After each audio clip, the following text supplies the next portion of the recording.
இந்த துணைவேந்தரும் சரி பதிவாளரும் சரி அது கூட இருக்கிறான் பாரு இந்த பிஏ ஒருத்தவன் எந்த தபால் கொடுத்தாலும் இந்த பாக்கியராஜ் எந்த தபால் கொடுத்தாலும் துணைவேந்தர்கிட்ட கொடுக்க மாட்டான்.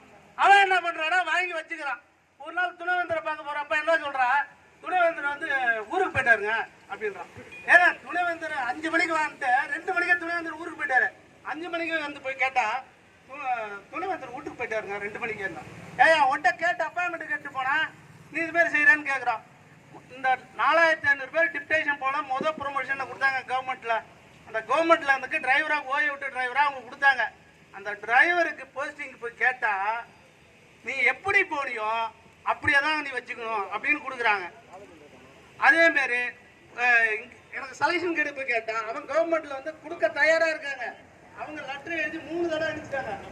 அதெல்லாம் இங்க ஆடிட் அப்ஜெக்ஷன் இப்படியே சொல்லி காலத்தை தச்சுது. இப்போ உள்ள பதிவாளர் பார்த்துட்டு நான் சொல்லிட்டு போறேன், சார் நீங்க நாங்க போய் ராத்திரில நாங்க பஸ்ல போகக்கூடாது, பயணிக்க தெரியும் எவ்வளவு கஷ்டப்பட்டுட்டு இந்த பஸ்ல போறது எவ்வளவு சிரமப்படுறோம். ராத்திரில போயிட்டு விடிய கண் முழிச்சிட்டு தூங்க முடியாம இந்த பஸ்ல நாங்க போய் இறங்கி காலையில வீட்டுக்கு போய் அதுக்கப்புறம் நாங்க வேலைக்கு போய் எவ்வளவு கஷ்டப்படுறோம். ராவம்பாடு தூக்கமே கிடையாது.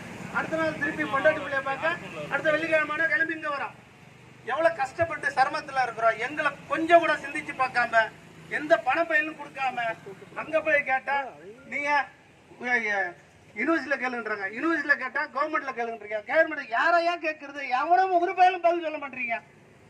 எதுக்கு நீங்க தெண்ட கர்மத்துக்கு இருக்கிறீங்க? பதிவை ரிசைன் பண்ணிட்டு போக வேண்டியதானே? நாங்களும் ஒரு தடவை கூட்டி கேட்கிறோம். கேட்டா ஒரு பதில் சொல்ல மாட்டீங்க. பேச்சுவார்த்தையும் கூப்பிட்டு அதெல்லாம் பார்க்க முடியாது, பேச முடியாது. உங்களை எங்க பசங்க என்ன செய்யறானோ நாயோட கேவலமா மதிக்கிறானோ செக்ரட்டரியில தெரியுதுல்ல. நீங்க எவ்வளவு என்ன ஒரு தகுதியில இருக்கிறீங்கன்னு தெரிஞ்சுக்கங்க. இங்க இருக்கிறவங்களை உருட்ட மிரட்டலுக்கு பயந்துகிட்டு மிரட்டிக்கிட்டு இவ்வளவு இத்தனை நாள் 14 நாள் 15 நாள் போராடுறான். ஒரு நாள் ஆச்சு உங்களால கூட்டு வச்சு என்னங்க பிரச்சனை அப்படின்னு உங்களால பேச முடியுதா? காது கொடுத்து கேட்க முடியுதா? எதுக்கு நீங்கள துணைவேந்தரா இருக்கிறீங்க? பதிவாளரும் அதே மாதிரிதான் ஒரு தேவையில்லாத ஒரு தண்ட கர்மாந்த பதிவாளர். இங்கேயே படிச்சுட்டு இங்கேயே பணத்தை கொடுத்துட்டு இங்கேயே பதிவாளரா வந்துடுறீங்க. நீங்களே படிச்சது இங்க எப்படின்னு தெரியாது எங்களுக்கு.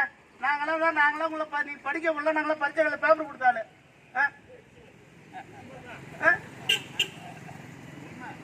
நாங்களாம் பரீட்சைகளை பேப்பர் இங்கதாங்க இந்தியன் பேங்க்ல தான் படுத்து தூங்குவோம். ராத்திரில இங்கதான் படிக்க வர ஸ்கூல் முடிச்சுட்டு இங்கதான் இந்தியன் பேங்க்ல படுத்து தூங்குவோம்.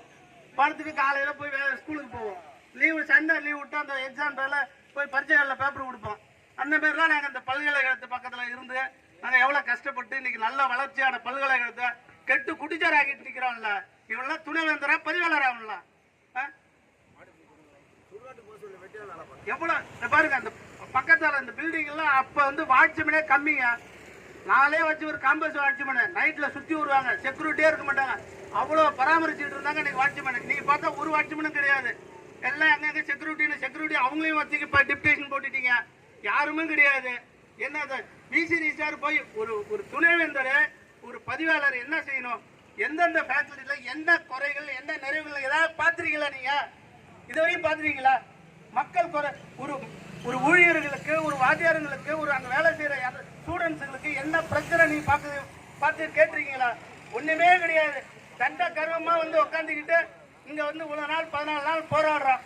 ஒரு நாள் கூட நீங்க கேட்டிருக்கீங்களா? சொல்ல நாங்களும் சொல்லி இவ்வளவு நாள் போராடுறோமே வந்து என்னன்னு கேட்டு எங்க குறைகளை கேட்டு அது உடனடியே பேச்சுவார்த்தை பண்ணி சரி உங்களுக்கு ஒரு முடிவு காணும் அப்படின்னு ஏதோ இத்தனை நாள் வயசானவங்க பென்ஷனு பாதி பென்ஷனை கூட பாதி ஏதோ பிடிச்சி வச்சுக்கிறீங்க. ஆடிட் அப்ஜெக்ஷன் என்ன இத்தனை பேருக்கு ஒரு ஆடிட் அப்ஜெக்ஷன் போட முடியாம என்ன மயிருக்கு நிராகரம் பண்றீங்க நீங்க? இதெல்லாம் உங்களால முடியாதா?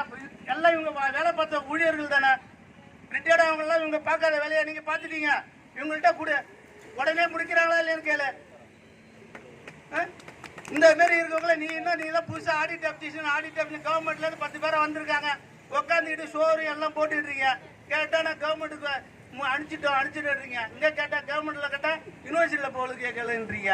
இங்க கேட்டா நீங்க வந்து நாங்க பார்த்துக்கிட்டே இருக்கோம். என்னத்த பாக்குறீங்க? வெங்காயத்தை பாக்குறீங்க? உரிக்க வெங்காயம் ஒண்ணுமே இல்லைன்ற மாதிரி ரொம்ப கஷ்டம். உங்களை நல்லா திட்டுனதே வருதுங்க இருக்கும். வாய்ப்பு கொடுத்த அனைவருக்கும் நன்றி. மறக்க முடியல.